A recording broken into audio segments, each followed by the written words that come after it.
Hi, everyone. I am Professor David Trowbridge with the Department of Political Science and International Relations. As you almost definitely know, it's an election year. Normally, the department would host some type of event or panel for a big election year. But this year, like many other events, we're going remote. I sat down with Professor Kent Syler to talk about his thoughts on this year's election.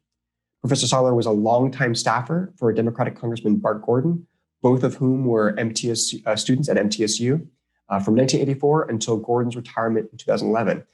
Professor Syler also has a wealth of experience with campaigning and currently serves as a political analyst for News 4.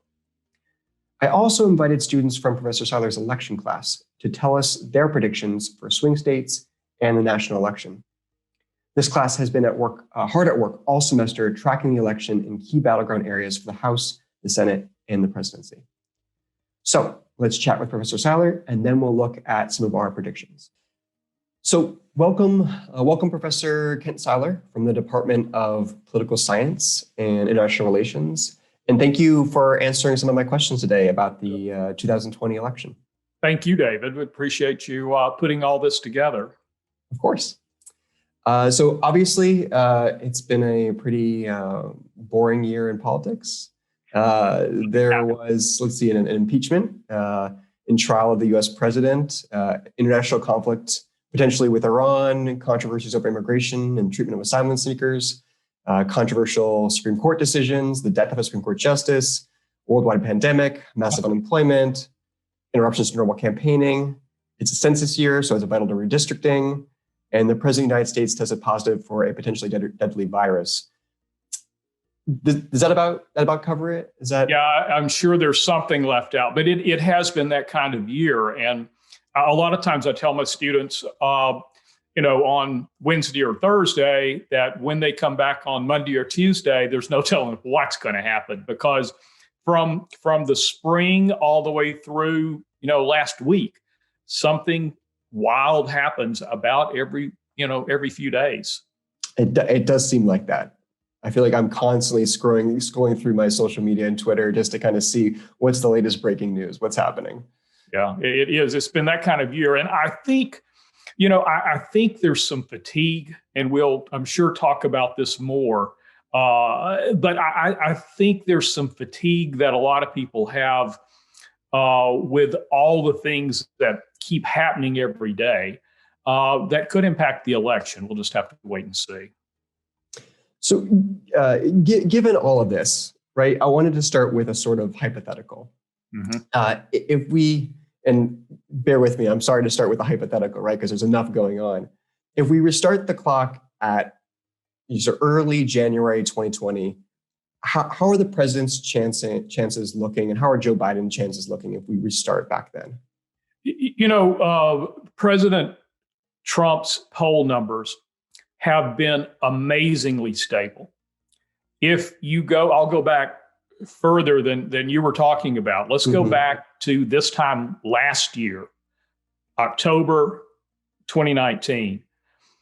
President Trump's poll numbers were around 43%. And the average of Real Clear Politics, 10 different polls. If you look this morning, they are at the same place. Mm-hmm. It's amazingly consistent. And that is President Trump's biggest job to getting reelected. He won last time with 46%, but we had two independents that took about 6%. It looks like the independents are really going to be about 3% this time. So he probably needs to add 4 or 5 points to his national polling to be able to pull that electoral college hat trick that he did last time. Is something like what's going on, something like a major public health crisis, always going to hurt the favorability of the incumbent? Or in other words, was there any other way this crisis could have gone politically? I mean, you said President Trump has been remarkably sort of stable, but without the crisis, might it have gone up? I mean, I'm really kind of stretching the hypothetical here. Yeah, it's hard to say. I had a student ask me this question the other day, is what if President Trump had handled the coronavirus crisis differently? And what prompted the question is we were looking at George W. Bush's poll numbers right after 9/11. His approval shot up to 90% because he led the country at a time of crisis. He stepped up. And here's kind of where I think things break down. And I don't know how the election is going to turn out. But when 9/11 happened, George W. Bush saw it as an attack on America, not an attack on him. President Trump saw the coronavirus not as a danger to America, but as a danger to his chances of reelection. So he deliberately played it down rather than stepping out and doing the George W. Bush thing of saying, I'm going to lead you out of this. I think that would have reelected him. Yeah, I think you've got to level with the American people and you've got to act. And I don't think anyone realistically would have blamed him for the coronavirus. What is the problem is, and where you get into conflict is how it was handled. So do you believe, because before the pandemic, right, there was the impeachment and there was the Senate trial. Do you believe events like the impeachment and Senate trial, even the Department of Justice and the Mueller investigation, do you think they are even in the minds of voters anymore, or are they baked in? I don't think the impeachment ever really negatively affected the president. And ironically, when I'm talking about his poll numbers being incredibly consistent for a year, when they peaked? Mid-February. He got up to like 45% right after, during the impeachment. Yeah. So that was his high water mark thus far. So, I think the Democrats probably overstepped there. Republicans overstepped when they impeached Bill Clinton, and, they paid a price in the midterm election. So you've got to be very careful with impeachment. But yeah, I think it's just noise. I don't know that that's on anyone's radar. So Republicans have been critiquing Joe Biden for quote unquote campaigning from his basement, right? And indeed, up until recently, he had sort of stayed largely secluded and was not doing a ton of media events up until more recently. Has Joe Biden, the Biden campaign, demonstrated that campaign can really be done without all these rallies, without the public spectacle? Or do you think this is going to end up being sort of a blip in the whole sort of campaign timeline? Yeah, that's a good question. And I think, I think Biden's strategy, since the polling has shown him ahead, has been to not make a mistake. It's kind of comparable to that, I guess it was the Jimmy Carter Rose Garden strategy against Teddy Kennedy in the primary in 80. Where just kind of, set back, try not to make a mistake. You see the Biden's gotten out there a little bit more, but the president feeds off these rallies. And these rallies fire up the base. The challenge the president's got to closing this thing out with a victory is expanding beyond that base. And as long as he's still talking to the base, that makes it difficult. So, But, I don't know that either strategy will ultimately impact the race. How else has 2020 and the pandemic changed elections in your mind, if at all? And I'm thinking about conventions, mail-in balloting. Do you believe some of these changes are going to be permanent, or will campaigning return to normal once this kind of blows over? It'll become more normal, but I think things have been changed forever in some situations. The way you and I are talking right now on Zoom is going to change elections. It's going to change teaching. It's going to change commerce and the amount of business travel, all of those things. I think mail-in ballots were increasing and becoming more and more of a normal thing. And the conventions, I think both conventions went really well this year. And they more modeled themselves after the way we get information now. We've got short attention spans. And they had all of these, pretty quick in, pretty quick out videos delivered in a way that we're accustomed to getting information. So I think the conventions are going to be different forever. As far as Tennessee goes, with the presidential race, the Senate race, and the House races, should we expect any surprises, or is it business as usual for the state of Tennessee? Well, there are not going to be a lot of surprises. I think the Senate race and others will go like we expect. Presidential certainly, and but here's what to watch: if the Democratic Party is going to start being competitive again, it's going to be in places like Murfreesboro, Gallatin, Lebanon, these suburban Nashville counties that have turned really red, that are starting to move back kind of purplish. So there's some good candidates in these seats. See how Donald Trump runs in Murfreesboro and in these other cities. And even Williamson County has started to have, Williamson County, when I was working with Bart Gordon in Congress, was one of our counties and one of the most Republican places in the country. It is starting in places to come back. It's the rural counties that are incredibly Republican, where Republican candidates are building up these huge margins. But watch the suburban counties this time for anything that might be different than normal. Given expected delays in reporting on election night, election eve, right? That we're used to, right? We're used to staying up late and watching, if it's NBC, watching the ice rink turn different colors, or what would you recommend to students in regards to watching and waiting for results? How should we approach it this time around? I think we would approach it probably like we've approached everything in 2020. Expect the unexpected. Hopefully the mail-in ballot counting will go as well as it did in Tennessee during the primary. We were all surprised at the really great job the election commissions did in having those ballots counted. We knew everything by 8 o'clock, which is unusual even in the best of times. Mm-hmm. Now, the turnout is going to be way greater this time, many more ballots. And hopefully it'll be handled well. And nationally, if there's a good chance we have a close swing state where we don't know we don't know the results that night. So, mm-hmm. So more like election week than election night. It could be. And we just got to be prepared and be ready for it. And understand that it doesn't mean necessarily that anything's wrong, that there's it's just, the whole idea is to get it right. Mm-hmm. It takes time to count a lot of ballots. It does. And again, you don't want to mess it up. Yeah. So what swing states will you be watching closely during this election?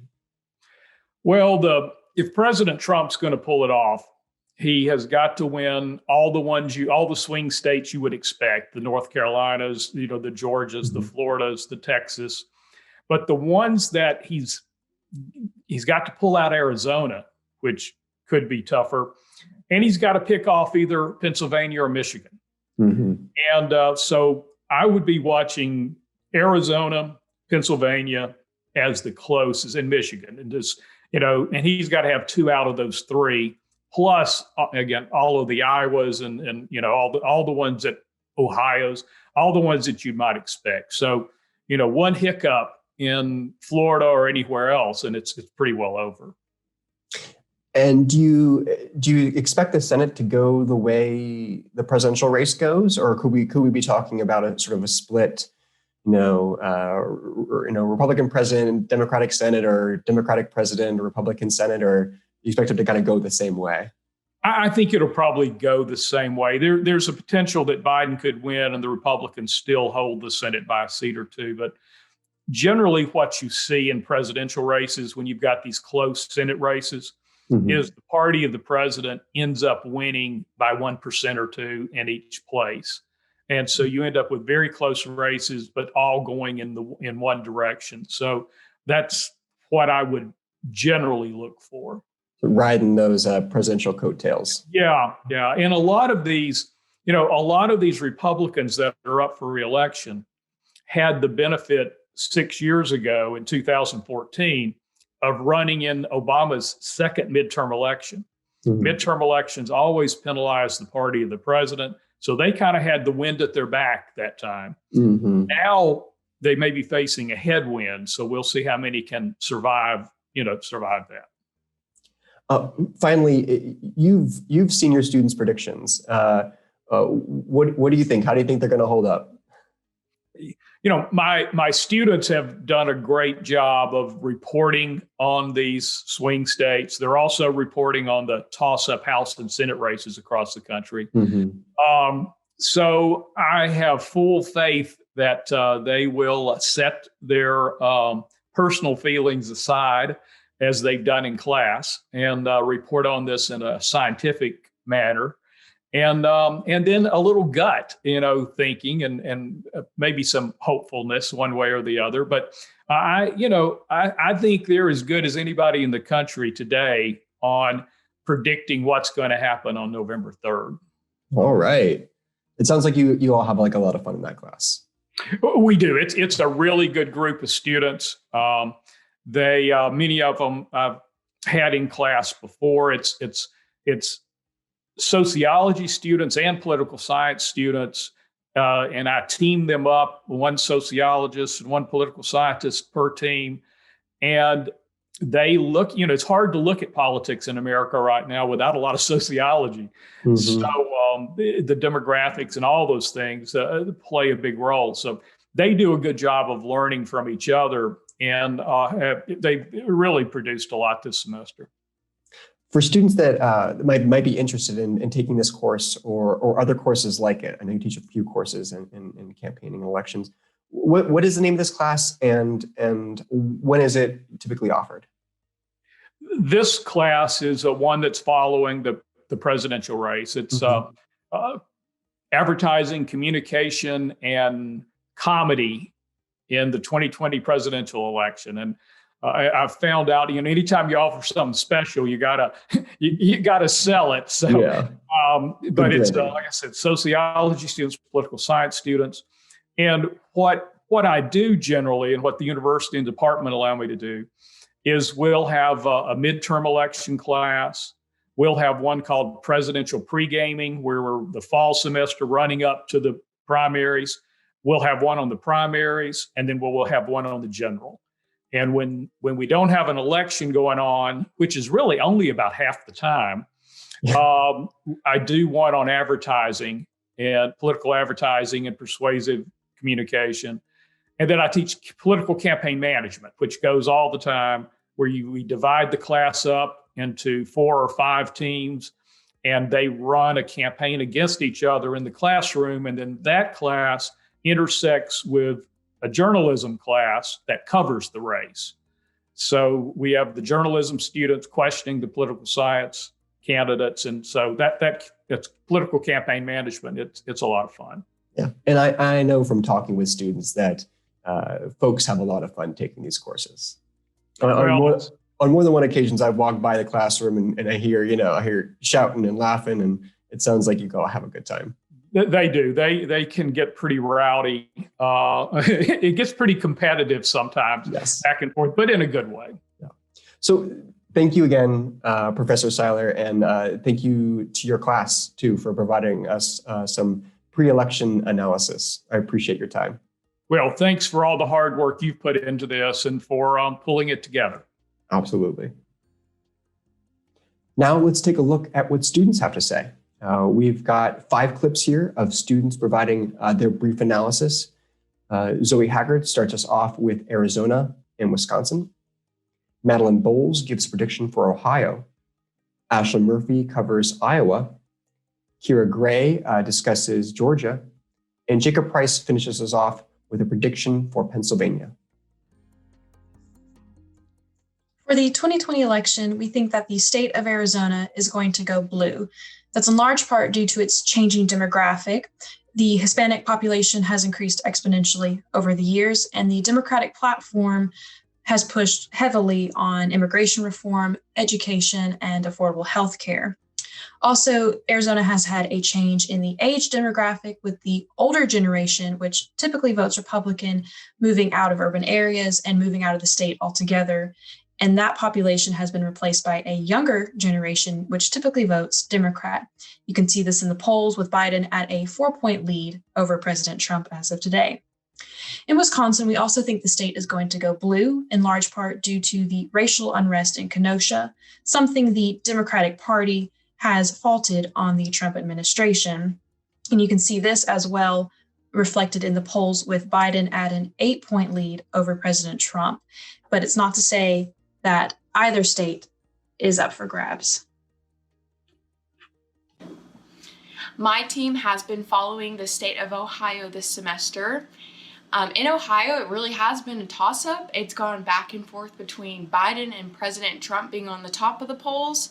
It's always by a really close number, sometimes less than 1%. It really has been a close race. Right now, President Trump is at 0.8%, and so he is ahead of Biden. President Trump's team has removed all ads from Ohio because they are so confident in his ability to win in the state. I think it's going to be a super close race, but my prediction for this state is that President Trump will end up taking the win in the state of Ohio. Hello everyone, my name is Ashlin Murphy and I'm here to talk to you about the state of Iowa.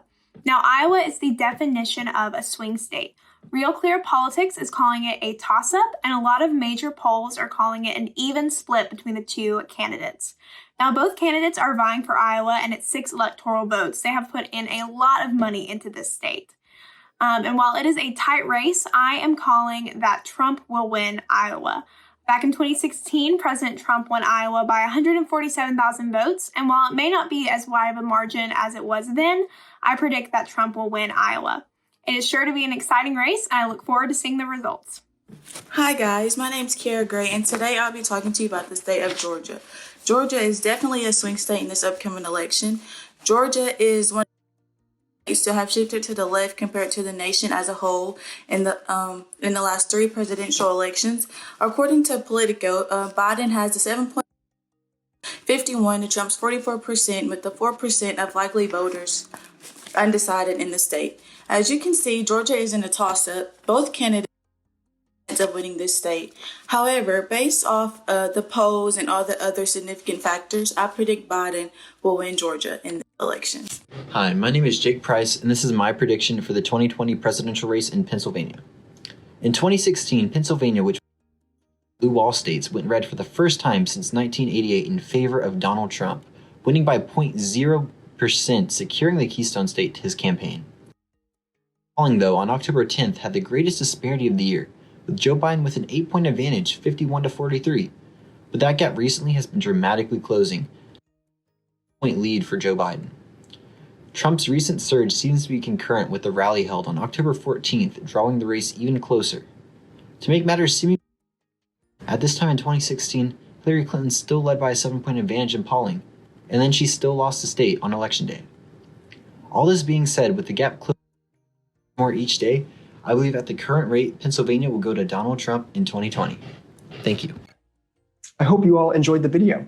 If you're interested in this class or other classes on campaigns and elections, you can visit our website at www.mtsu.edu/political science, or find us on social media, including Facebook and Instagram. Thank you for watching.